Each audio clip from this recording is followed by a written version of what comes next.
on commence avec l'évolution de la liberté d'expression dans le monde occidental. Récemment, on avait parlé de la nature de la crise diplomatique entre les États-Unis et l'Union européenne, où l'Union européenne cherche à contrôler les réseaux sociaux. Les États-Unis disent non, c'est pas cool parce que vous nous obligez, même nous aussi chez nous, de censurer, on veut pas de ça. Et du coup, ça crée vraiment une situation où on voit que certains cherchent à censurer, d'autres qui cherchent à libérer la parole. Et on avait vu aussi ici, justement, qui se cache derrière l'Union européenne, qui tire les ficelles et tout ça, sur cette politique de censure. Et on avait vu aussi comment ces choses-là arrivent à impacter même au niveau étatique, parce que l'Union européenne, elle a envie de censurer, elle a envie de bloquer les réseaux sociaux, et du coup, les États qui en font partie, ils sont obligés d'appliquer ces politiques, sauf que certains sont chauds, comme Macron, Merz, etc., d'autres le sont beaucoup moins. Mais ces derniers temps, cette course est en train de partir vraiment en vrille, parce que là, on a eu Macron qui déclare la liberté d'expression, c'est du grand n'importe quoi. Si personne ne sait comment on est guidé à travers cette soi-disant liberté d'expression, surtout quand il s'agit de passer d'un discours haineux à un autre. C'est une question d'ordre public, je veux éviter les discours racistes, les discours haineux, etc.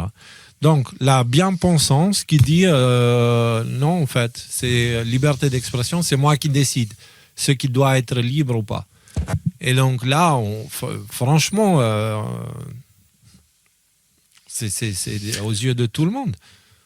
Déjà, rien que c'est Kathleen là, qui dit Macron. Là. Enfin, ce que je veux dire, c'est qu'il n'y a rien dans les Kathleen qui dit Macron. Tu vois, quand on est guidé à travers cette soi-disant liberté d'expression, okay, qui c'est qui te guide à travers la liberté d'expression? La liberté, tu l'as pas de dire ce que tu veux. Là, et le guide que tu as, c'est ta boussole intérieure. Après, les discours haineux, questions d'ordre public, les discours racistes, bon, ok. Discours racistes, si on parlait un petit peu des discours qui avaient été tenus contre les peuples russes. Donc voilà, là, les peuples russes, on peut les traiter de cafards. Ça va, ça, on a le droit. Mais, donc là, c'est du creux. Alors, c'est du creux, mais c'est révélateur, parce que maintenant, c'est dit. Tu vois, c'est la liberté d'expression, c'est du grand n'importe quoi, si elle n'est pas appliquée selon les lois de Macron, tu vois, c'est... Et de l'autre côté, en même temps, pour voir que tout ça s'est synchronisé, c'est un effort global. C'est pas juste Macron qui a pété un plan avec les réseaux sociaux, c'est l'UE qui fait pression aux États pour qu'ils appliquent ce que l'UE fait, ce que l'UE veut. Et donc là, on a le chancelier allemand Merz qui dit « Je veux voir les vrais noms sur Internet, je veux savoir qui parle. Nous participons également au débat public en utilisant nos vrais noms et en affichant nos visages ouvertement visibles. » Donc... Oui. Aussi quand vous faites complètement de la merde et que vous vous permettez des expressions comme qui viennent me chercher et compagnie, cachés derrière des dizaines de milliers de CRS et compagnie.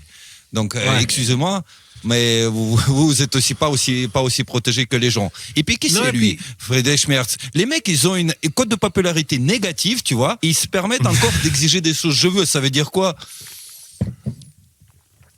Je veux, ça veut dire après, tu peux rajouter au-dessus de tout ça la problématique de la classification des documents. Tu vois, ce que je veux dire, c'est que ça c'est secret. Comme on apprenait la semaine dernière que pendant 6 ans ils avaient les dossiers Epstein sous la main, mais qu'ils ont rien fait par rapport à ça. Ils ont gardé ça secret. Ils ont rien révélé à personne. Donc la liberté d'expression, c'est pour nous, c'est pas pour eux quoi.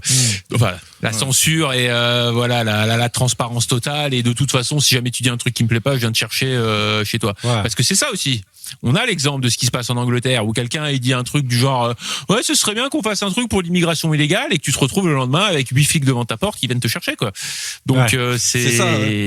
Faut avoir ils ont même fait des blagues, tu vois, en disant que Prince Andrew devrait se convertir en islam. Comme ça il peut continuer de vivre tranquillement. Alors, pour rester dans le sujet, parce que le sujet là, c'est les efforts synchronisés par les États membres de l'Union européenne pour censurer Internet. Dans cette période de l'affaire Epstein qui explose et qu'on apprend que beaucoup de complotistes, finalement, ils n'étaient pas aussi cons que ça. Ils avaient vu plutôt juste, ils avaient juste de l'avance sur des choses qui n'étaient même pas cachées. Elles étaient juste, on avait une civilisation dans le déni, quoi, tu vois. Et on a aussi le Premier ministre grec, juste pour donner un troisième exemple, pour dire c'est pas juste Macron et Merz, c'est qu'il y en a d'autres aussi. Donc le Premier ministre grec qui déclare que l'interdiction des réseaux sociaux pour les mineurs et les adolescents va de pair avec une responsabilité démocratique, blablabla, blablabla, ce qui veut dire identification numérique, tu vois, ils veulent identifier ta tranche dans les réseaux sociaux et tout ça. Donc, Et toujours alors, la responsabilité démocratique, toujours pour les mêmes, tu vois.